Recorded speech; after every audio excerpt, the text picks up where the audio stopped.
Hi. Today, we're going to try something a little bit different. Normally, I like to keep my videos between 10 and 20 minutes, but today I've got a long one for you guys. If you do like this longer form video, please let me know, because it took quite a lot of effort and time. But that being said, I had a ton of fun putting this video together, so let's get into it. Chapter Masters are amongst the most important characters in 40k, and I'll explain why. You'll have to bear with me though. But you're gonna like this, because I'm about to tell you some crazy shit.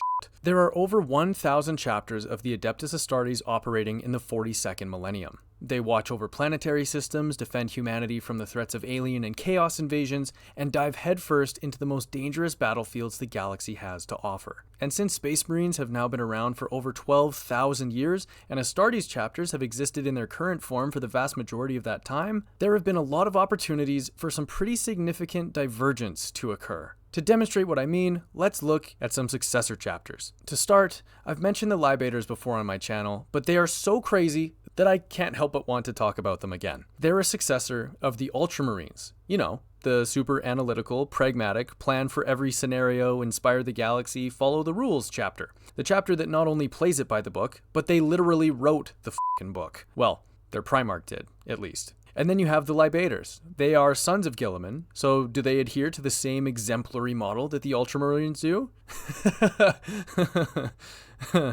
No, they don't. They use their captive enemies to make ritual blood sacrifices to Guilliman and the Emperor. And I don't think I need to point this out, but Guilliman is not really a blood sacrifice kind of guy. We can also look at the Minotaurs as an example of a chapter that is unlike pretty much any other. Oh man, I need to make a video on these guys sometime because they are just ridiculous. I love them. They are notably xenophobic, like even more xenophobic than other Space Marines, and keep in mind, the standard attitude held by Space Marines is that they need to cleanse the galaxy of all Xenos. And the Minotaurs somehow want to do that even more. Ironically, it seems that the most common foe for the Minotaurs are fellow Space Marines. In fact, they're often deployed to either eliminate chapters that have turned against the Imperium, or to eliminate rogue elements within chapters who are deemed to not be doing enough already. It's also common knowledge amongst Astartes chapters that have served alongside the Minotaurs that the Minotaurs just hate everyone and everything that aren't Minotaurs.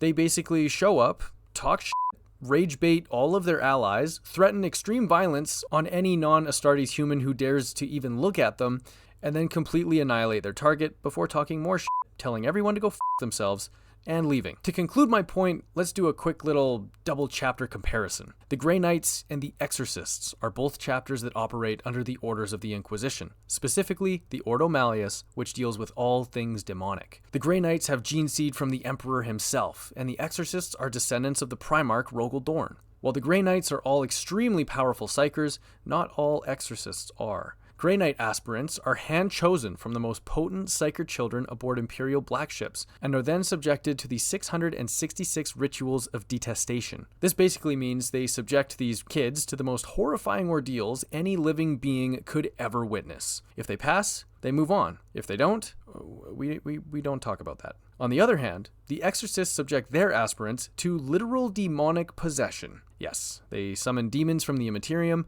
and have them inhabit the bodies of their aspirants. Those that are able to survive and control the demon can then have it exorcised from them after a certain period of time. You might have guessed that this practice is how they got their name. Those of them who can't control a literal demon trying to take over their body, using it to exist in real space and feed on their fellow Exorcist brothers are, similar fate to the Grey Knights aspirants who don't pass their trials, which we also don't talk about. The reason I spent the past 4 minutes telling you about these specifically unique chapters is because I wanted to point out that while every chapter is at least a little bit unique, and many of them are super unique, they all have at least a few things in common. And the most important of any uniting features that chapters may share is the existence of the chapter master. There, see how I brought that back around? Yeah, this is still a video about chapter masters. And specifically, we're going to talk about the 4 greatest chapter masters alive in the galaxy at this very moment. Why 4? Well, because I felt like doing 4. And when I say the top 4, what I mean is my favorite 4. So today I'm going to tell you about my favorite 4 chapter masters. But I always welcome discussion in the comments, so if you have anything to add or if you disagree with my picks, let me know.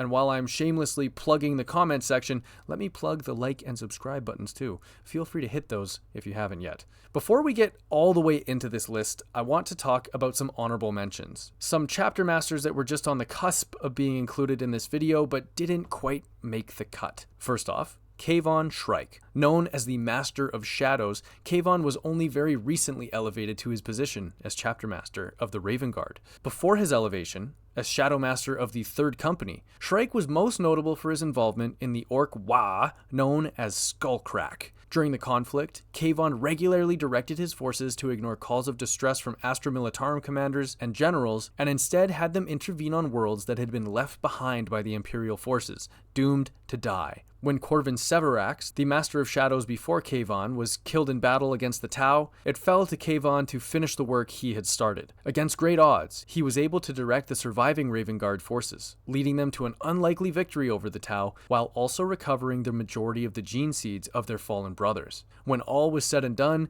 Kayvon Shrike was the obvious choice to become the next Master of Shadows of the Raven Guard. Our next honorable mention is Gabriel Seth of the Flesh Terrors, a successor chapter of the Blood Angels. The biggest reason he's an honorable mention is because I already have another Blood Angels chapter master in our list coming up, and I'm trying not to be too big of a Blood Angels simp in this video. Now, considering that Seth is the leader of a chapter called the Flesh Terrors, you probably won't be too surprised to hear that this chapter has some issues with violence, like a huge issue with violence. Of all the chapters that can trace their lineage to Sanguinius, the Flesh Terrors seem to have the worst manifestation of his curses. Multiple millennia of nearly completely uncontrolled savagery on the battlefield have haunted the Flesh Terrors, leading them to running the very serious risk of being labeled renegade by the Imperium and being completely extinguished from the galaxy. And what do I mean when I say they can barely control their savagery in battle? I mean that they would be deployed in a war zone and start killing everyone. The enemy, the Astra Militarum trooper next to them, the Astra Militarum trooper next to the trooper they just killed, the Astra Militarum trooper 100 meters away who just so happened to be the next closest living, breathing thing. And Gabriel Seth, or as I like to call him, Goatbriel Seth, has miraculously been able to at least partially address this pretty serious issue.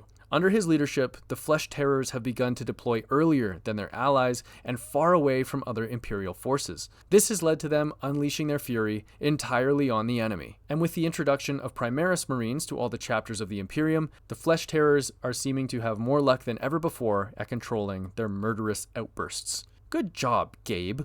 Okay. Time for our final honorable mention, because as I'm writing this, I'm realizing I'm already like 7 minutes and 52 seconds in, and I haven't even gotten to our main subject matter yet. So last but certainly not least, we have High Marshal Helbrecht. Very arguable for him to be in the top 4, as a matter of fact, and I do actually quite like the Black Templars just due to sheer drip factor. I mean, come on, this is sick. Plus, their origin stemming from Sigismund going full psycho murder mode on all the traitors during the Siege of Terra is potentially the greatest chapter origin ever. And Helbrecht continues to do justice to Sigismund's legacy 12,000 years later. He's widely regarded as the greatest naval commander in the entire Imperium, no doubt due in large part to the Black Templars' Eternal Crusade status. He oversaw the Imperial victory during the Third War for Armageddon, and amongst the Black Templars who are well known for preferring power weapons, such as power swords and axes in combat, Helbrecht is nearly unmatched. I mean, for God's sakes, he defeated a demon prince with a combat blade, which is like me killing a great white shark with a rusty butter knife. I honestly do feel that I could have included all of these guys on my top 4 list, and I'm already questioning whether I should have just made this like a top 10 list or something, because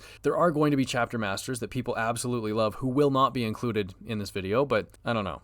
Let me know if you want to see a top 10 list another time. But with all that being said, finally, it is time. I should also actually mention that this top 4 list isn't actually in order. Not because I don't want to anger anyone, because I just don't give a shit about that, but because I straight up don't think I can pick favorites out of these guys. So with that said, buckle up. Number 4, Logan Grimnar. Yeah, I couldn't make a video about chapter masters and not include Logan Grimnar. I'm not even the world's biggest Space Wolves fan, but I love Logan. I don't see how you can't, honestly. Like, I totally get if you don't like the Space Wolves or get annoyed that they basically just combine every phrase with the word wolf to make it more Space Wolfy. I mean, I agree. That wolf annoys me. See how dumb that sounded?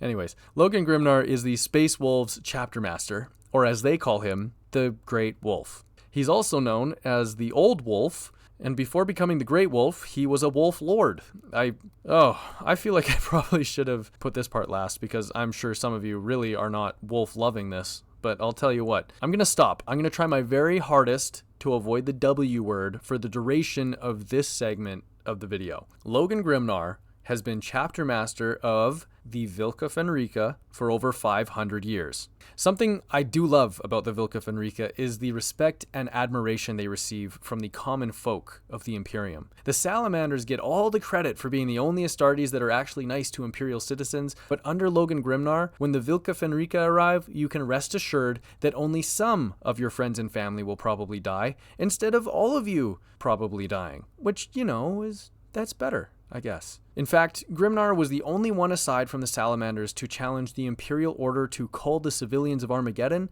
after they were exposed to the forces of chaos. When Armageddon was put under siege by the combined forces of the Children of Sanguinary Unholiness, a chaos cult, and the World Eaters, the corn-worshipping Traitor Legion led by Demon Primarch Angron, the Red Angel, it was Logan and the Vilka Fenrica who answered the desperate pleas of the Armageddon Steel Legion, who found itself tasked with defending the planet. Ultimately, they were able to fend off the invasion, but it was what happened next that secured Logan's spot on the official Canadian chapter master wall of fame. Obviously, the Inquisition had become aware of the events on Armageddon, and a brotherhood of Grey Knights under the command of Inquisitor Lord Gesme Kisnaros, crazy name, had become involved in the defense of the planet and the banishment of Angron and his forces back to the warp.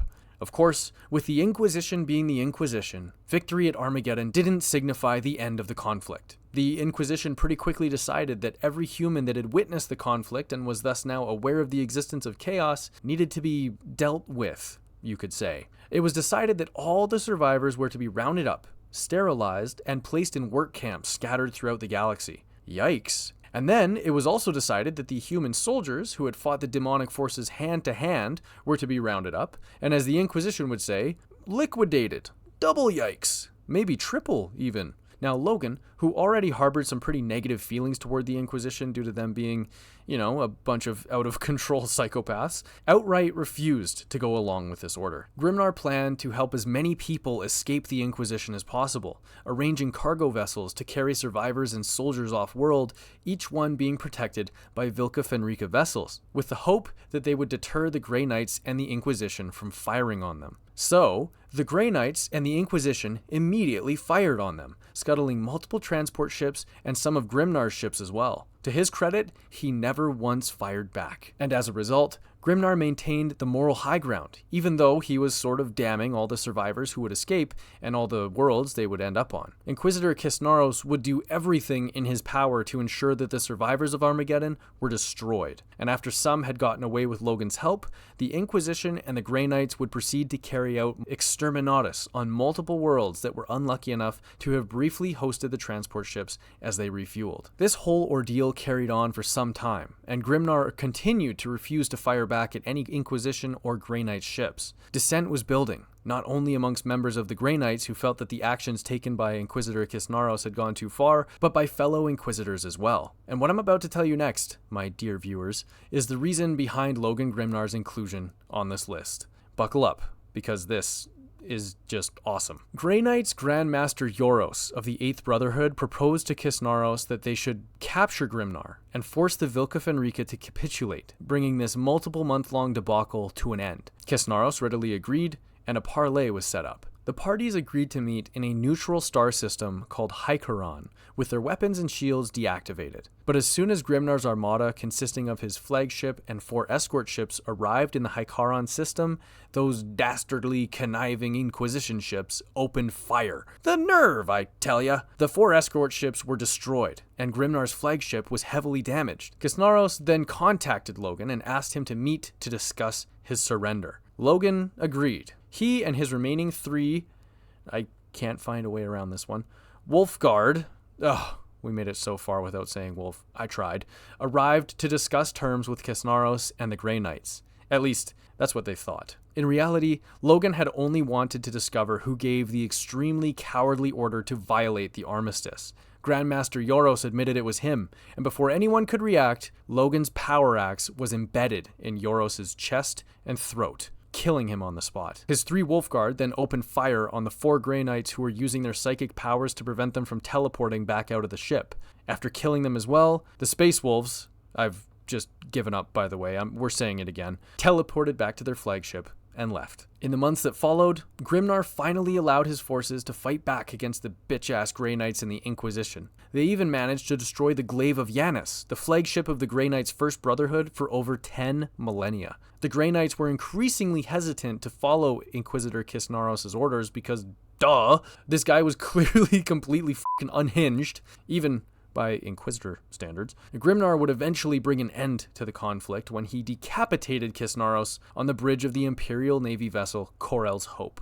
And this whole ordeal deserves a video completely on its own because I had to leave a lot of details out, but I think this sums up really nicely the type of guy that Grimnar is. He takes no shit, he likes normal humans, and he's always down to brutally murder his enemies once he feels they've gone too far. And in the 42nd millennium, that's exactly the kind of leadership you need.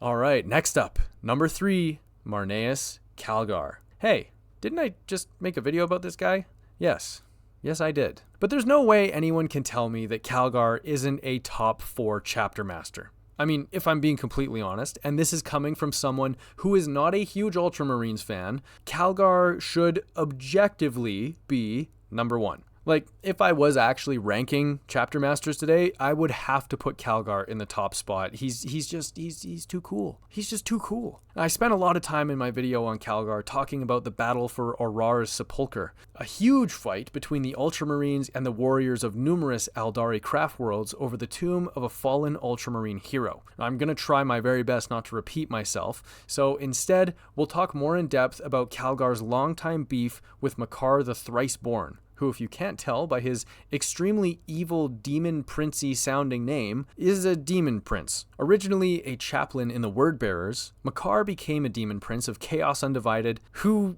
he's really into attacking Ultramar. That's kind of his thing. Makar was originally known as Malog Cartho, and he played an important role in the Wordbearers' brutal attack on the Ultramarian planet of Calth in the earliest days of the Horus Heresy. The attack ultimately failed, which was super embarrassing for the Wordbearers, because they basically showed up, destroyed most of Calth's defenses, ambushed the Ultramarines, and then literally used chaos-infused code to corrupt all of Calth's electronic systems, and then they still lost. But anyways, Malog Cartho was there, and he was actually defeated in battle by Ultramarine hero Captain Ventinus. However, for all the havoc and destruction that he had brought to Calth before his defeat, Cartho was rewarded, as the ruinous powers granted him ascension to Demon Prince status. He would manifest again in the galaxy over 10,000 years later, leading a Chaos fleet in a brand new attack against Ultramar. And his fleet was almost completely destroyed by Cato Sicarius, and he ran like a little bitch back into the Imperium.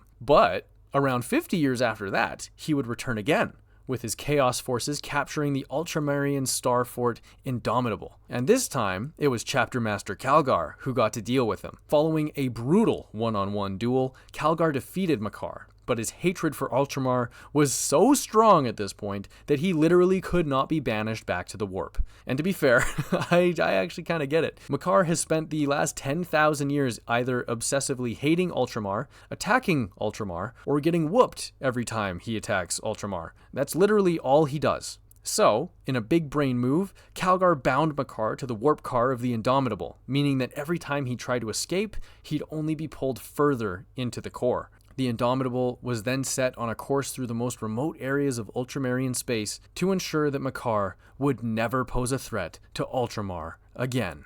So anyways, about 30 years later, Makar would pose a threat to Ultramar once more, when he was set free by Iron Warrior's warsmith Hanso. This time around, Makar opened a warp gate to allow a massive horde of demons to invade Ultramarian space. Honestly, bro, I guess third time's the charm? Or is this the 4th time? I don't even know at this point. Well, as it turns out, when you're going up against Marneus fucking Calgar, no time's the charm, pal. Because Calgar once again went up against Makar, and this time he completely annihilated him with an Athema blade, a dagger blessed by the dark gods themselves that had been recovered after the Wordbearer's invasion of Calth 12,000 years earlier. Nicely done, Calgar. Good job. Aside from bitch-slapping Makar over and over and over again at every opportunity, Calgar has other accolades to his name. If you know anything about Calgar, you already know that he holds the second greatest list of feats and achievements amongst all the Ultramarines, second only to Robute Guilliman himself. In the battle for Aurar's Sepulchre, which we went over in more detail in my video on Calgar, he even went up against an Avatar of Cain one-on-one, which I think is even more impressive than him bitch-slapping Makar around for like 200 years. Calgar also personally oversaw the resurrection of Guilliman, while the Chaos forces of Abaddon's 13th Black Crusade were besieging the Temple of Correction, trying to stop his resurrection from occurring. It was Calgar's direction of his forces and his personal valor in battle that gave Belisarius Cawl and Evrain the time to save Guilliman from the brink of death and allow him to return to unleash his full fury on the enemies of humanity. And finally, Calgar was the first ever Space Marine to successfully cross the Rubicon Primaris, meaning that he was the first to undergo the extremely dangerous surgery to become a Primaris Marine and survive. Now, since I made a video on Calgar like 2 weeks ago, I tried my best not to repeat too many talking points in this one, but if you'd like to hear more about his exploits, I'll put a link to that video in the description. Number 2, my boy, Dante. Oh yeah, baby. It's Blood Angels time. Fair. Well, I don't know why I turned into a southern sheriff for a brief moment there. Fair warning, I have also made a video on Dante, but it was a while ago, so I can't really remember exactly what I talked about, so we'll just see how this portion of the video goes. Now, I've made it clear today and throughout a lot of my other videos that I'm an unapologetic Blood Angels guy. I do not need to justify my choices, but I will, okay? Ready? Look at this. And I rest my case. He's so beautiful. With all that being said, I think that even if I was completely unbiased, I'd still have to say that Dante is potentially the greatest chapter master alive today. In my mind, it's a toss-up between him and Calgar. And at the very worst, I think everybody has to put him in the top 3. Why do I say that? Well, let's cover some of the basics. Dante is over 1,500 standard years old. He served in the Blood Angels as a warrior for around 400 years, already far longer than most Space Marines survive. And then he became Chapter Master, and he is still Chapter Master 1,100 years later. Not only that, but he was personally bestowed with the position of Lord Regent of the Imperium Nihilus, the half of the Imperium cut off from Terra by the Great Rift that split the galaxy in two following the destruction of Cadia. We'll touch more on that later. And at the ripe old age of 1,500 and something, Dante, like Calgar, also elected to cross the Rubicon Primaris, becoming a Primaris Marine and essentially aging backwards by, I don't even know, actually, multiple centuries at least. And Dante has my favorite characteristic of any fictional character. The combination of reckless bravery combined with the almost guaranteed survival rate of a named character. I don't know if that made sense, so allow me to explain. Similar to his fellow chapter masters in this video, Dante likes to lead the charge whenever possible. But where Logan Grimnar upholds his reputation for brutal warfare waged against humanity's enemies, and Calgar is well known for his ruthless efficiency in all things war-related, Dante carries the reputation of the avenging angel, diving from the heavens above the battlefield ahead of his Blood Angel warriors to strike the first blow against the most despicable enemies the galaxy can offer. Guys, I know we all have different interests and opinions, especially when it comes to a setting as diverse as 40k, but oh my god, that's just so fucking awesome. You cannot tell me that a massive angel, armored in gold, diving from the heavens above on wings of fire to rain down holy hatred on the enemies of mankind isn't the greatest thing ever. Like this picture is literally my phone background. All right, let me calm down for a second. Okay, I'm all right. It is said that no other man in the galaxy has visited as many of the Imperium's million worlds as Dante has, and every visit he has made has been to dispense holy imperial justice against whatever vile enemy has taken hold there. Dante's most famous exploits came during the Second War for Armageddon. During the conflict, Dante led his warriors to the hive city of Acheron, where they turned away the mass of orcs attacking the city and captured Hermann von Straub, Armageddon's planetary governor, who proved during the conflict to be completely and utterly inept in his leadership. The people of Armageddon still remember Dante with the utmost reverence, as without his help, and the work of the Blood Angels in securing the safety of Hive City Acheran, the entire planet could have easily fallen to the Orc hordes. Side note, but now that we've discussed the second war for Armageddon, we've now covered in this video all 3 wars for Armageddon. Poor Armageddon! This planet really can't catch a break. But I guess you shouldn't be surprised if your planet is named Armageddon, and then like every 100 years, there's an Armageddon on it. Why don't they just change its name to Super Chill Happy Planet? Are they stupid? That might be the worst joke I've ever made on this channel. I covered the devastation of Baal in my video on Dante, so similar to Calgar, I don't want to repeat myself too much because I want to give you guys fresh info. However, I would be remiss not to mention it at least briefly because it was the single most impactful war the Blood Angels have participated in since the Heresy. When Hive Fleet Leviathan arrived in the Baal system, they had already been put under preemptive attack by the orders of Dante. But even still, their numbers were so great that imminent defeat still seemed likely. Dante had bolstered the defenses of Baal and its moons, and sent out a call to all Blood Angels successor chapters to send immediate aid. And who was the first to respond? Goatbriel, Seth, and the Flesh Terrors. Soon after, all the successors of the Blood Angels had arrived, except for the Lamenters.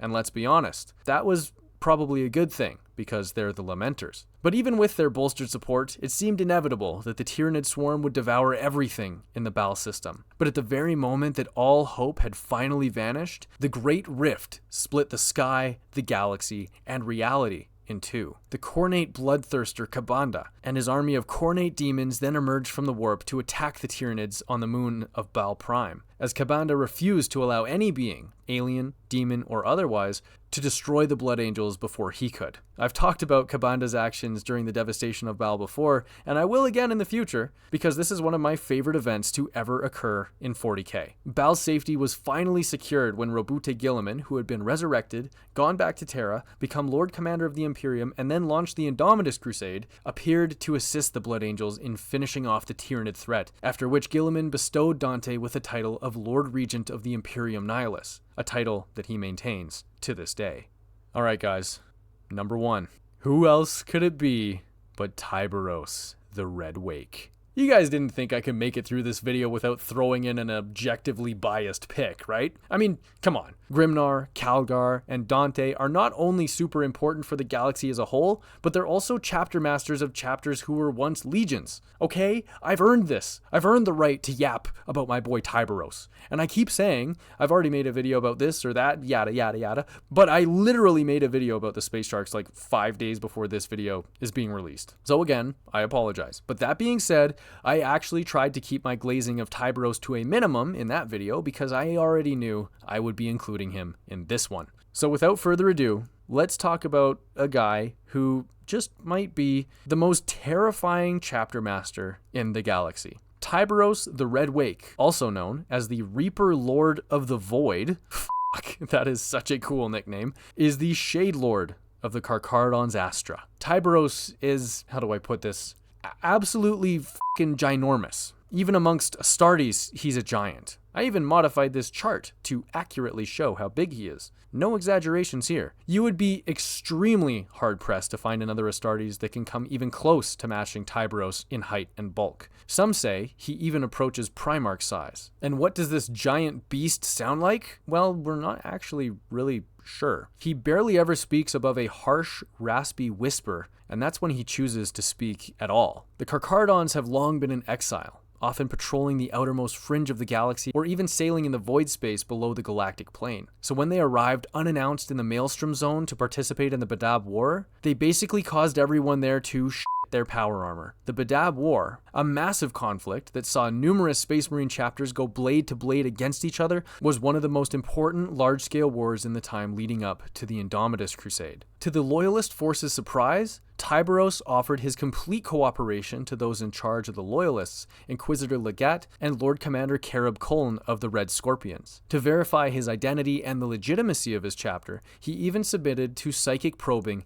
and gene sampling. Despite Cullen's continued distrust of the Carcharodons under Tyberos' Tyberos' leadership, he found himself continuously impressed, if not a bit unnerved, by their brutal effectiveness in battle. Tyberos himself was the best example of his chapter's terrifying style of combat, as he silently tore the traitor marines they faced to shreds, leading the warriors of his Terminator squad, the Red Brethren, on a path of savage brutality that was unmatched by any other forces throughout the conflict. Tyberos is never seen outside of his archaic suit of Terminator armor, which has been extensively modified to fit his massive frame. His gauntlets, the power fists named Hunger and Slake, accompany him at all times, and it is said that on the exceedingly rare occasion that his face is revealed, that his skin is white as a corpse, with half of his facial bones revealed in a menacing grimace, and that his eyes are simply two balls of pitch black, without soul, without depth, yet without end. So while Grimnar, Calgar, and Dante are all on my list due to their honor, their courage, their adherence to the values that they hold dear, I just had to throw in Tyberos, simply because he's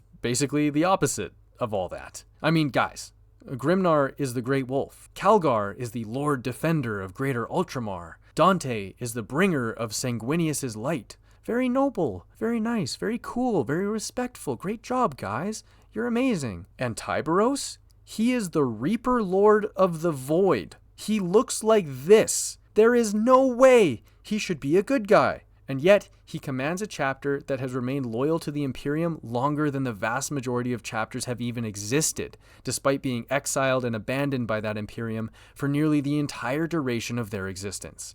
And for that reason alone, I will always have a special place in my heart for Tyberos. And you know who else I have a special place in my heart for? My amazing channel members. Today, we're welcoming 3 new members to the channel: Whiterun Guard, Overanalyze This, and Simone Spolero. You are all truly the space to my wolves, the ultra to my marines, the blood to my angels, and the Karkar to my Odons. If you'd like to become a member, you can do so through the link in the description. And if you made it all the way to the end of the video, let me know if you liked it by leaving a like. Subscribe for more videos like this one, and let me know your thoughts in the comments below.